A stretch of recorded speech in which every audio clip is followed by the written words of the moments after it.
यहाँ पर ध्यान दीजिएगा, हेपेटिक सेल ब्लड से बिलीरुबिन को लेने का काम करती हैं, पर अगर ये बिलीरुबिन को लेना बंद कर दे ब्लड से तो शरीर में बिलीरुबिन की मात्रा बढ़ जाएगी, तो शरीर पीला पड़ जाता है और हम इसे ही पीलिया मतलब जॉइंडिस बोलते हैं।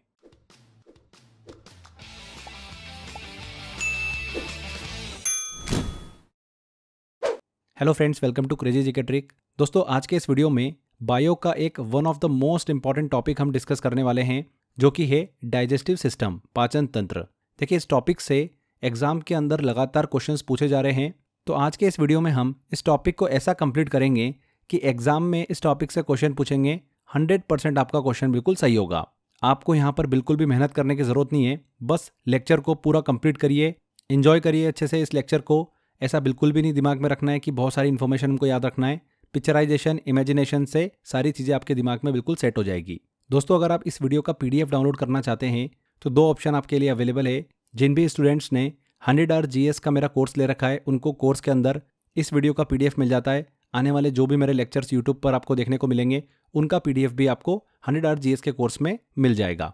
बात करते हैं सेकंड ऑप्शन की, तो जिन्होंने 100 आवर कोर्स के अंदर एनरोल नहीं कर रखा है, वो कहाँ से ले सकते हैं PDF को? तो उसके लिए आपको ऑफिशियल टेलीग्राम चैनल है GS बाय अक्षय सर, इस टेलीग्राम चैनल पर जाइए। वहाँ पर इस वीडियो का PDF भी मिलेगा। आने वाले टाइम में जो भी लेक्चर्स आपको यूट्यूब पर देखने को मिल रहे हैं, उनके PDFs भी आप फ्री में वहाँ से डाउनलोड कर सकते हैं। तो चलिए शुरू करते हैं हमारे लेक्चर को।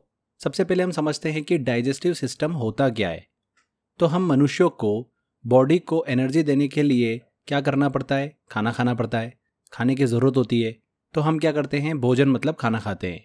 फिर क्या होता है? हम जो भोजन करते हैं उसके बाद हमारे शरीर के अलग अलग ऑर्गन जो होते हैं, अंग जो होते हैं, वो इस खाने को छोटे छोटे टुकड़ों में तोड़कर डाइजेस्ट मतलब पचाने में मदद करते हैं।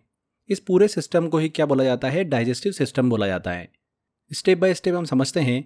हमारे डाइजेस्टिव सिस्टम में जो ऑर्गन काम करते हैं, पहले हम उनको देख लेते हैं। देखिए, मैंने 2 ग्रुप बनाए हैं। ब्यूकल कैविटी मतलब मुख वाला भाग, उसके बाद ईसोफेगस, ग्रास नली बोला जाता है, स्टमक जिसे अमाशय बोला जाता है, और इंटेस्टाइन जिसे आंत बोला जाता है, जिसमें 2 पार्ट होते हैं, एक स्मॉल इंटेस्टाइन का और एक लार्ज इंटेस्टाइन का। सेकेंड ग्रुप में मैंने रखे हैं सैलिवरी ग्लैंड्स, लीवर मतलब यकृत, और पेनक्रियास जिसे अग्नाशय बोला जाता है हिंदी में। तो ये 2 ग्रुप में मैंने अलग अलग देखिए ऑर्गन्स को रखा है। मैंने अलग अलग इसलिए रखा है, ग्रुप A वाले जितने भी ऑर्गन्स हैं, हम जो खाना खाते हैं वो इन ऑर्गन से होता हुआ जाता है। पर ग्रुप B के अंदर जितने भी ऑर्गन्स हैं, जैसे कि सैलिवरी ग्लैंड्स, लीवर, पेनक्रियास, खाना हमारा इन भागों तक नहीं पहुंचता है। इन भागों से निकलने वाला जो जूस होता है या फिर एंजाइम्स होते हैं, वो हमारे खाने में आके मिलते हैं और खाने को पचाने में मदद करते हैं। तो ये चीज़ आपको क्लियर हुई। चलिए अब खाने की पूरी प्रोसेस को हम डिस्कस करते हैं। स्टेप 1 देखें तो ये प्रोसेस स्टार्ट होती है हमारे मुख से, माउथ से। हम सबसे पहले खाने को मतलब भोजन को मुंह के जरिए शरीर में लेते हैं। यहाँ पर भोजन को दांतों से चबाया जाता है और लार जो होती है मतलब सलाइवा के साथ में मिक्स किया जाता है। हमारे मुंह में 3 जोड़ी सैलिवरी ग्लैंड्स होती है, मतलब लार ग्रंथियाँ होती है, जिनसे लार मतलब सलाइवा निकलने का काम होता है। ये 3 ग्लैंड्स कौन कौन सी होती हैं? पेरोटिक, सबलिंगुअल और सबमैंडिबुलर। तो ये 3 ग्लैंड्स होती है, वेरी वेरी इंपॉर्टेंट है, ध्यान से समझते जाइएगा। पेरोटिक ग्लैंड जो है ना, ये इन तीनों में सबसे बड़ी ग्लैंड होती हैं, मतलब सबसे बड़ी लार ग्रंथि होती हैं। इस ग्लैंड में अगर इन्फेक्शन हो जाता है तो हमको मम्स रोग जो है वो देखने को मिलता है, मतलब गलसुआ रोग। ये सैलिवरी ग्लैंड जो होती है, ये बहुत सारे एंजाइम्स को रिलीज करती हैं, जिसमें से एक एंजाइम है टाइलिन एंजाइम। इसे एमाइलेज के नाम से भी जाना जाता है। ये बेसिकली क्या काम करता है? कार्बोहाइड्रेट को डाइजेस्ट करने में मदद करता है। टाइलिन एंजाइम जो होता है, ये स्टार्च मतलब मार्ट को माल्टोज में कन्वर्ट कर देता है। स्टार्च जो होता है, देखिए मैंने आपको बताया था न्यूट्रिशन वाले टॉपिक में कि कार्बोहाइड्रेट जो होते हैं वो 3 टाइप के होते हैं, मोनोसेकेराइड, डाइसेकेराइड और पॉलीसेकेराइड। स्टार्च जो है ये पॉलीसेकेराइड है। पॉलीसेकेराइड को डाइसेकेराइड में कन्वर्ट करने का काम कौन सा एंजाइम करता है? टाइलिन एंजाइम करता है। स्टार्च को माल्टोज में ये कन्वर्ट कर देता है टाइलिन एंजाइम। क्लियर? फिर मुंह में माल्टेज नामक एक और एंजाइम होता है, जो कि क्या करता है? इस माल्टोज को ग्लूकोज में कन्वर्ट कर देता है। मुंह में रिलीज होने वाले एंजाइम में एक और एंजाइम होता है लाइसोजाइम। ये लाइसोजाइम एंजाइम जो होता है, ये मुख के जो बैक्टीरिया होते हैं उनको मारने का काम करता है। यहाँ पर मुख में पाचन मतलब डाइजेशन कंप्लीट होता है। मुख में पचा हुआ भोजन जो होता है उसे क्या नाम से बोला जाता है? बोलस बोला जाता है। ये चीज़ आप दिमाग में रखिएगा। हमारे मुख में खाना गया, अच्छे से हमने उसको च्यू कर लिया मतलब चबा लिया, तो उसे क्या बोला जाता है, बोलस बोला जाता है। एक और चीज़ समझने वाली है कि हमारे मुख में सिर्फ कार्बोहाइड्रेट का पाचन होता है।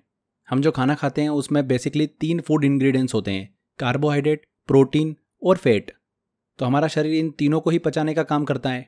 तो मुख में कार्बोहाइड्रेट का पाचन जो है वो होता है, सिर्फ कार्बोहाइड्रेट का। क्लियर। इसके बाद आगे बढ़ते हैं, स्टेप 2 आती है। हमारे मुंह से ही कनेक्टेड होती है ईसोफेगस मतलब ग्रास नली। मुख में बना जो बोलस होता है ये ईसोफेगस से होते हुए, मतलब ग्रास नली, आहार नली बोल सकते हैं इसको हम, उससे होते हुए स्टमक तक पहुंचता है, मतलब अमाशय तक पहुंचता है। ईसोफेगस की बात करें फ्रेंड्स तो ये पूरी तरीके से मसल से बनी हुई एक संरचना होती है जो कि 25 सेंटीमीटर लंबी होती है, जो कि सीधे स्टमक मतलब अमाशय से कनेक्टेड होती है। ईसोफेगस जो होता है, ग्रास नली जो होती है, ये केवल खाने को स्टमक तक पहुंचाने का काम करती हैं। जो बोलस बना मुंह में उसको स्टमक तक पहुंचाने का काम करती हैं। ईसोफेगस के अंदर कोई भी डाइजेशन प्रोसेस नहीं होती है। क्लियर। इस ईसोफेगस और ट्रेकिया मतलब श्वास नली जो होता है, इनके बीच में एक ढक्कन की तरह एपिग्लोटिस काम करता है। एपिग्लोटिस बहुत ही इंपॉर्टेंट, पूछा जा सकता है आपसे। ये एपिग्लोटिस जो होता है खाने को हमारी जो श्वास नली होती है, ट्रेकिया होता है, उसमें जाने से रोकता है। क्लियर हुआ। यहाँ पर दोस्तों अगर आप इसी तरीके से कंप्लीट जीएस पढ़ना चाहते हैं, बहुत ही सिंपल तरीके से पढ़ना चाहते हैं, इमेजिनेशन के थ्रू पढ़ना चाहते हैं, तो 100 घंटे के अंदर जीएस का मैंने आप सभी के लिए एक ऐसा कोर्स डिज़ाइन कर रखा है जो आपको जीएस को लेकर कंप्लीट सॉल्यूशन प्रोवाइड करता है। देखिए आप सभी को पता ही है कि जीएस एक ऐसा सब्जेक्ट है जिसमें मल्टीपल सब्जेक्ट हमको कवर करना होते हैं। Physics, chemistry, bio, economics, multiple subjects होते हैं, लगभग 7-8 सब्जेक्ट्स होते हैं। तो इनको कवर करना वाकई में बहुत डिफिकल्ट काम होता है।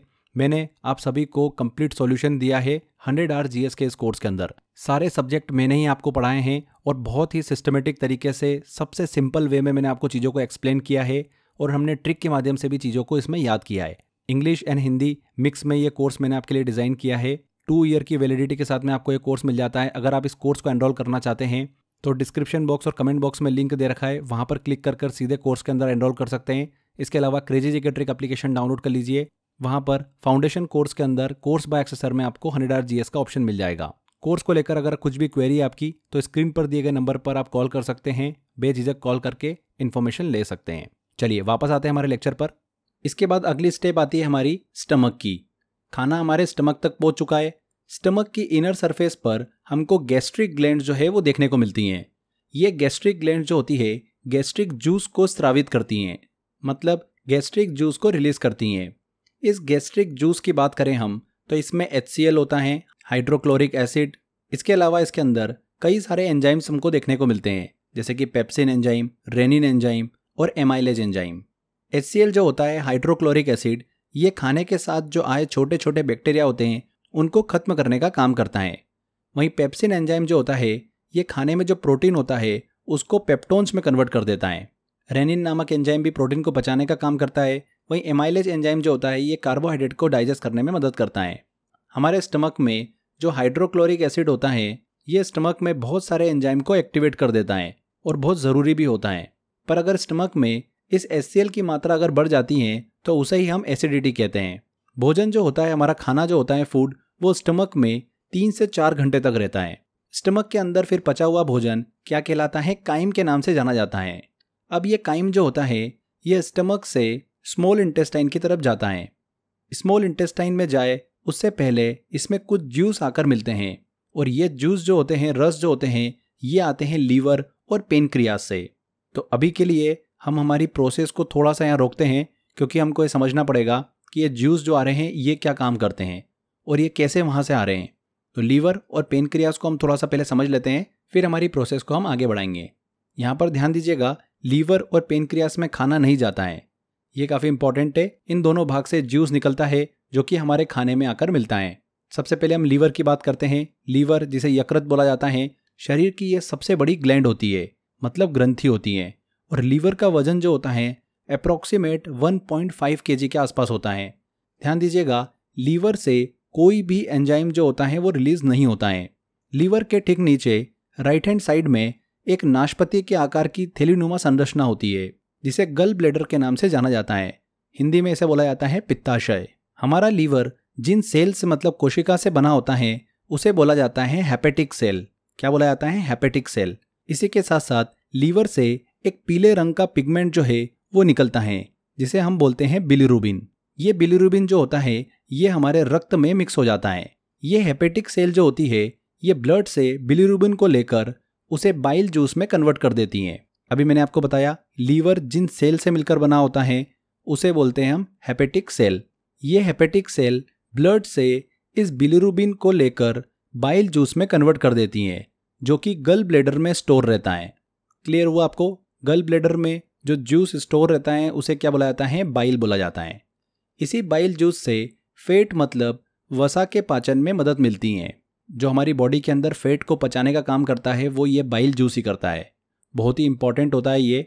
यहाँ पर ध्यान दीजिएगा, हेपेटिक सेल ब्लड से बिलिरुबिन को लेने का काम करती हैं, पर अगर ये बिलिरुबिन को लेना बंद कर दे ब्लड से तो शरीर में बिलिरुबिन की मात्रा बढ़ जाएगी, तो शरीर पीला पड़ जाता है और हम इसे ही पीलिया मतलब जॉइंडिस बोलते हैं। क्लियर हुआ आपको? पीलिया की कंडीशन में जो बाइल जूस होता है वो बनना कम हो जाता है।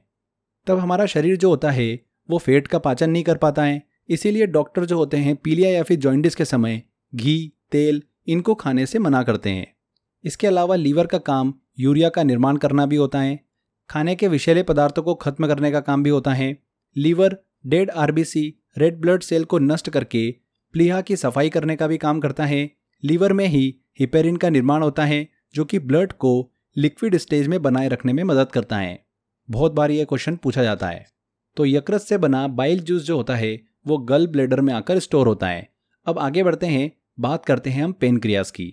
पेनक्रियास ये मनुष्य की दूसरी सबसे बड़ी ग्लैंड होती है और बहुत ही इंपॉर्टेंट भी होती है, जो कि अलग अलग एंजाइम्स और हार्मोन को रिलीज करती हैं। देखिए ग्लैंड जो होती है ना, इसका काम क्या होता है?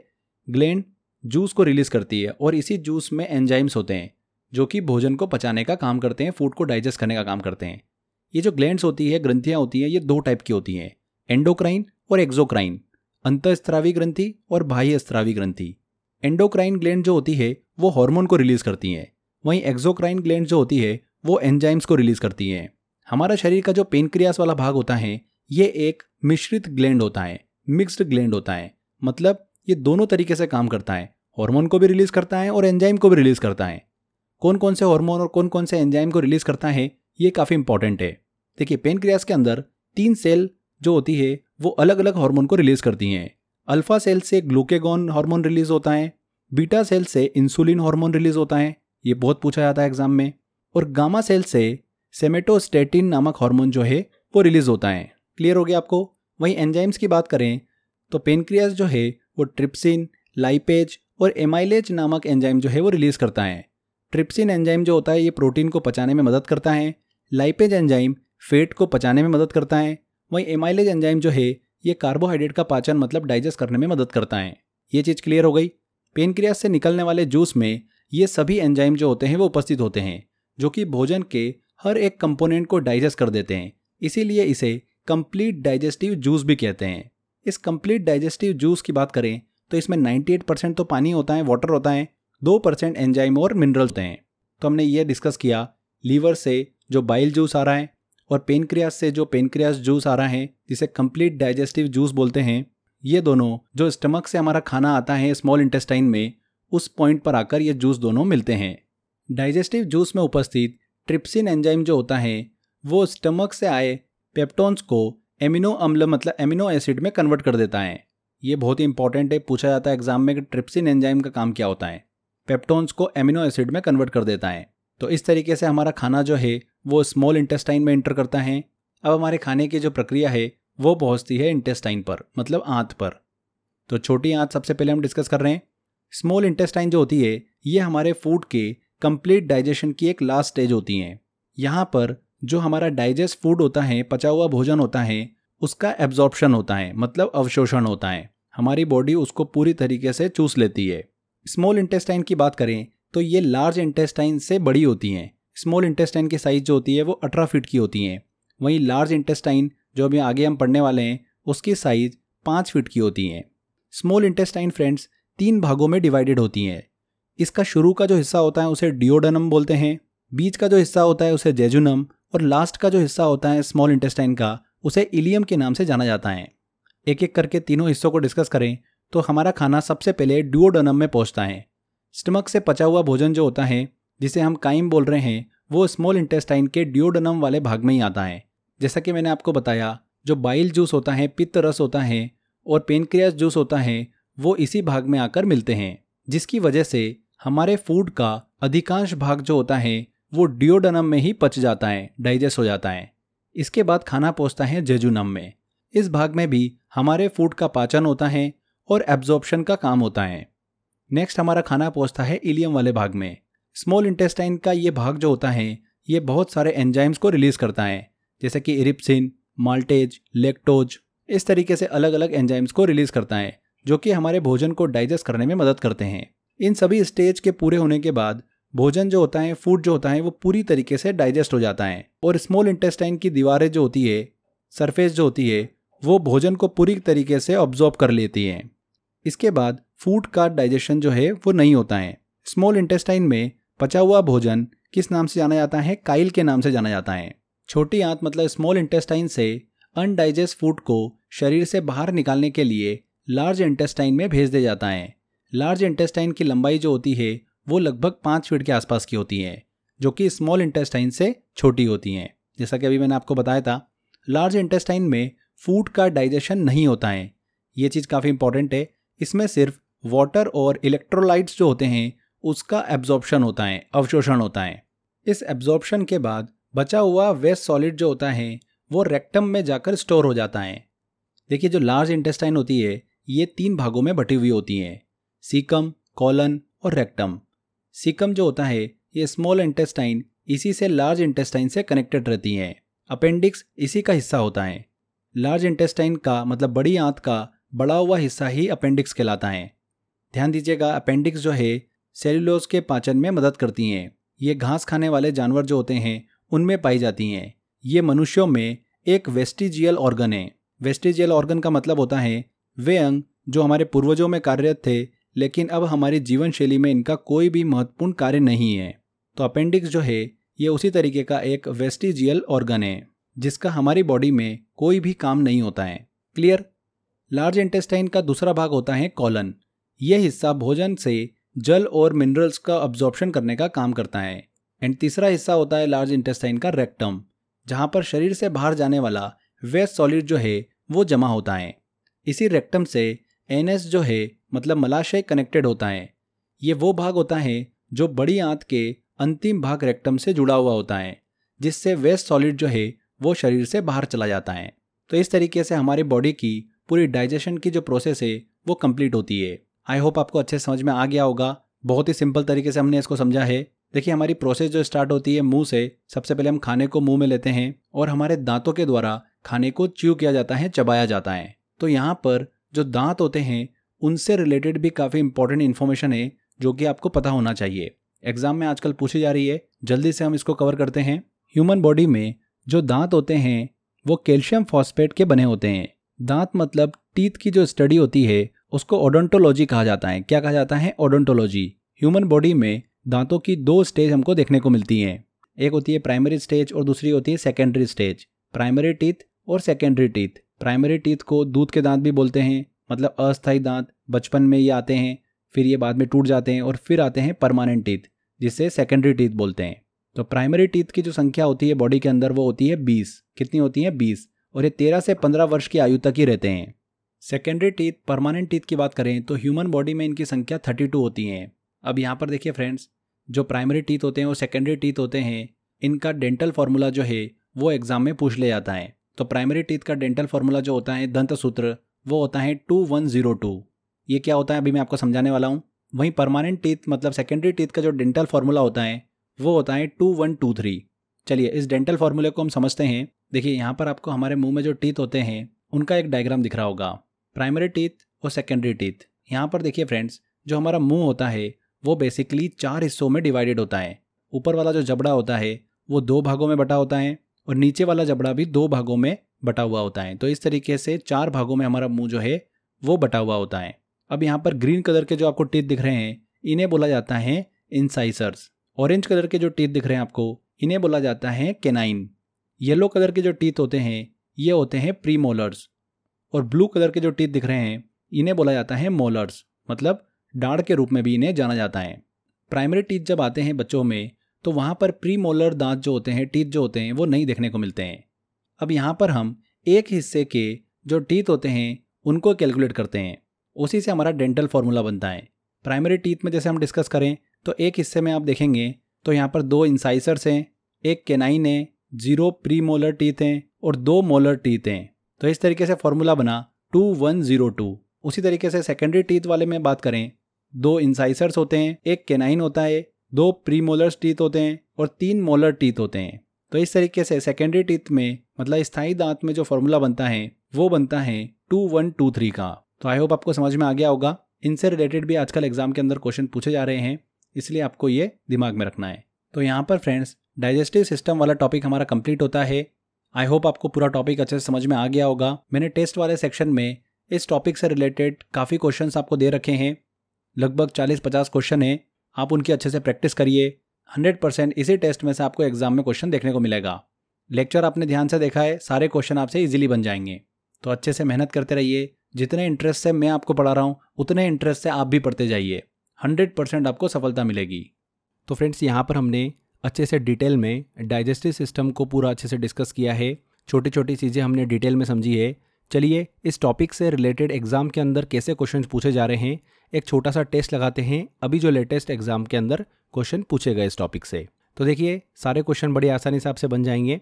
देखिए पहला क्वेश्चन है, यहाँ पर लीवर यकृत की बात हो रही है। लीवर के संबंध में इनमें से कौन सा कथन सही नहीं है। देखिए पहला पॉइंट क्या बोल रहा है कि यह उदर के ऊपरी भाग में बाईं ओर स्थित होता है। जो लीवर होता है यहाँ पर बोला जा रहा है कि अपर एब्डोमेन के लेफ्ट साइड में स्थित होता है, जबकि गलत है। ये जो एब्डोमेन होता है, पेट होता है, उसके राइट साइड में स्थित होता है। कहाँ पर? राइट साइड में, मतलब दाईं ओर। यहाँ पर बाईं ओर की बात हो रही है, तो पहला ही कथन यहाँ पर गलत है। सेकंड ऑप्शन देखिए क्या था कि यहाँ से बाइल जूस का स्त्रावण होता है। बिल्कुल होता है, बाइल जूस निकलता है और ये पित्ताशय मतलब गल ब्लैडर में स्टोर्ड होता है। तो ये पॉइंट भी बिल्कुल सही है, सेकंड वाला। तो तीसरा पॉइंट है, शरीर की सबसे बड़ी ग्लैंड है, ग्रंथि है, बिल्कुल सही है। ये लाल भूरे रंग की एक ग्रंथि है, ये पॉइंट भी सही है। रेड ब्राउन कलर्ड की ग्लैंड है ये। तो यहाँ पर पहला कथन जो है वो सही नहीं है। लेटेस्ट अभी एग्जाम के अंदर क्वेश्चन पूछा गया था। अगला क्वेश्चन लेते हैं, मानव में स्टार्च जैसे कि कार्बोहाइड्रेट का पाचन इनमें से किस भाग में शुरू होता है। तो कहाँ पर शुरू होता है फ्रेंड्स? ओरल कैविटी, मतलब मुख गुहिका में कार्बोहाइड्रेट का पाचन शुरू हो जाता है। मुंह वाला हिस्सा होता है हमारा, वहीं पर ही कार्बोहाइड्रेट का पाचन शुरू हो जाता है। हमने डिस्कस किया था कि जो लार होती है उसमें अलग अलग एंजाइम्स मौजूद होते हैं। उसमें एमाइलेज एंजाइम जो होता है वो क्या करता है, स्टार्च मतलब कार्बोहाइड्रेट को छोटे छोटे टुकड़ों में तोड़ देता है। तो यहाँ पर मुख गुहिका, ओरल कैविटी, डी आंसर बिल्कुल सही होगा। अगला क्वेश्चन लेते हैं, स्मॉल इंटेस्टाइन छोटी आंत का मुख्य काम क्या होता है। तो मेन फंक्शन क्या होता है स्मॉल इंटेस्टाइन का, कि ये जो न्यूट्रिएंट्स होते हैं उनको एब्जॉर्ब करने का काम करती है, पोषक तत्वों का अवशोषण करने का काम करती है स्मॉल इंटेस्टाइन। स्मॉल इंटेस्टाइन जो होती है ये विटामिन्स, मिनरल्स, कार्बोहाइड्रेट, प्रोटीन, वसा मतलब फैट, इनको एब्जॉर्ब अवशोषित करने का काम करता है, जो शरीर की एनर्जी और उसके डेवलपमेंट के लिए बहुत ही ज़रूरी पार्ट है। तो यहाँ पर बी आंसर हमको समझ में आ रहा है, बिल्कुल करेक्ट है। नेक्स्ट क्वेश्चन है, पेट मतलब स्टमक में कौन सा अम्ल भोजन को पचाने में मदद करता है। तो स्टमक में किस अम्ल की बात करी थी हमने, किस एसिड की बात करी थी? हाइड्रोक्लोरिक एसिड की बात करी थी, HCl की बात करी थी हमने, जो कि पेट में पाया जाने वाला एक अम्ल है, एक एसिड है। इसका काम क्या होता है? प्रोटीन को पचाने में ये मदद करता है। HCl प्रोटीन के जो बड़े बड़े मॉलिक्यूल्स होते हैं उनको छोटे छोटे भागों में तोड़ने में हेल्प करता है। ये भोजन को बहुत ही सरल रूप में बदल देता है ताकि पाचन आसानी से हो सके। हमारे स्टमक में पेप्सिनोजेन नामक एक एंजाइम होता है जो पेट में पहले से ही मौजूद होता है, लेकिन ये इनएक्टिव कंडीशन में होता है, मतलब जब तक इसे एक्टिव सक्रिय नहीं किया जाए तब तक ये कोई काम नहीं करता है। यहाँ पर HCl क्या करता है, हाइड्रोक्लोरिक एसिड क्या करता है, इस पेप्सिनोजेन को सक्रिय मतलब एक्टिव कर देता है। HCl की मदद से पेप्सिनोजेन जो है ये बदलकर पेप्सिन बन जाता है, और पेप्सिन जो होता है ये पेट में प्रोटीन को छोटे छोटे भागों में तोड़ने का काम करता है। इसीलिए पेट में HCl जो है हाइड्रोक्लोरिक एसिड वो बहुत ही ज़रूरी होता है, प्रोटीन का पाचन करता है। तो यहाँ पर बी आंसर बिल्कुल सही है। अगला क्वेश्चन आता है, पाचन तंत्र का जो डाइजेस्टिव सिस्टम है उसका सबसे लंबा भाग इनमें से कौन सा है। काफ़ी इंपॉर्टेंट क्वेश्चन है। सबसे लंबा भाग कौन सा है? छोटी आंत, स्मॉल इंटेस्टाइन। स्मॉल इंटेस्टाइन जो होती है फ्रेंड्स, ये पाचन तंत्र डाइजेस्टिव सिस्टम का सबसे लंबा भाग होता है। ये लगभग 6 मीटर लंबी होती है, जो स्मॉल इंटेस्टाइन होती है ना वो। और इसका काम क्या होता है हमने डिस्कस किया था, न्यूट्रिएंट्स का अवशोषण करना, एब्जॉर्ब करना। अगर हम लार्ज इंटेस्टाइन की बात करें तो हमने डिस्कस किया था कि लार्ज इंटेस्टाइन की जो साइज़ होती है वो लगभग 5 फीट के आसपास होती है, 1.5 मीटर आप बोल सकते हैं। तो बहुत ही छोटी होती है लार्ज इंटेस्टाइन स्मॉल इंटेस्टाइन के कंपैरिजन में। ये आंसर यहाँ पर करेक्ट होगा। अगला क्वेश्चन है, पेप्सिन एंजाइम किस प्रकार के पोषक तत्व को पचाता है? तो पेप्सिन एंजाइम जो है ये किस तरीके के न्यूट्रिएंट्स को डाइजेस्ट करता है? प्रोटीन को। अभी हमने डिस्कस किया जस्ट, सी आंसर। पाचन तंत्र में लार सलाइवा का मुख्य कार्य क्या होता है? तो हमने डिस्कस किया था कि लार में एमाइलेज नामक एंजाइम पाया जाता है जो कि स्टार्च को माल्टोज में कन्वर्ट कर देता है, छोटे छोटे शर्करा मॉलिक्यूल्स में तोड़ने का काम करता है। तो यहाँ पर स्टार्च को तोड़ने का काम करता है, बी आंसर बिल्कुल सही होगा। अगला क्वेश्चन है, लार में जो सलाइवा होता है उसमें कौन सा एंजाइम स्टार्च को तोड़ता है? कौन सा एंजाइम? अभी डिस्कस कर रहे हैं हम, एमाइलेज, बी आंसर। कौन सा एंजाइम प्रोटीन को परिवर्तित करता है, कन्वर्ट करता है? तो प्रोटीन को कन्वर्ट करने का काम कौन करता है? ट्रिप्सिन करता है। देखिए ट्रिप्सिन हमने डिस्कस किया था कि पाचन की जो प्रोसेस होती है उसमें प्रोटीन को छोटे छोटे पेप्टाइड्स में तोड़ने का काम करता है। ये पेनक्रियास द्वारा रिलीज होता है, स्रावित होता है और छोटी आंत मतलब स्मॉल इंटेस्टाइन में एक्टिव होता है। पेप्सिन द्वारा शुरू किए गए जो प्रोटीन का पाचन की जो प्रोसेस है उसको ये पूरा करता है। तो यहाँ पर ट्रिप्सिन बिल्कुल सही आंसर होगा, बी। कौन सा एंजाइम प्रोटीन को कन्वर्ट करने का काम करता है? तो ट्रिप्सिन करता है। अगला क्वेश्चन लेते हैं जो कि देखिए अभी एग्जाम के अंदर लगातार रिपीट हो रहा है, ट्रांसवर्स कॉलन इनमें से किसका भाग है? तो आपको ध्यान होगा वीडियो में मैंने आपसे डिस्कस किया अभी कि जो लार्ज इंटेस्टाइन होती है वो बेसिकली 3 पार्ट से मिलकर बनी होती है, सिकम, कॉलन और रेक्टम। जो सिकम वाला पार्ट होता है फ्रेंड्स, ये स्मॉल इंटेस्टाइन जो होती है वो इसी से कनेक्टेड होती है। कॉलन वाला हिस्सा जो होता है इसके भी 3 पार्ट होते हैं, उसमें से एक पार्ट होता है ट्रांसवर्स कॉलन। तो यहाँ पर यही बात हो रही है, तो लार्ज इंटेस्टाइन का ये भाग है। ये आंसर यहाँ पर बिल्कुल करेक्ट होगा।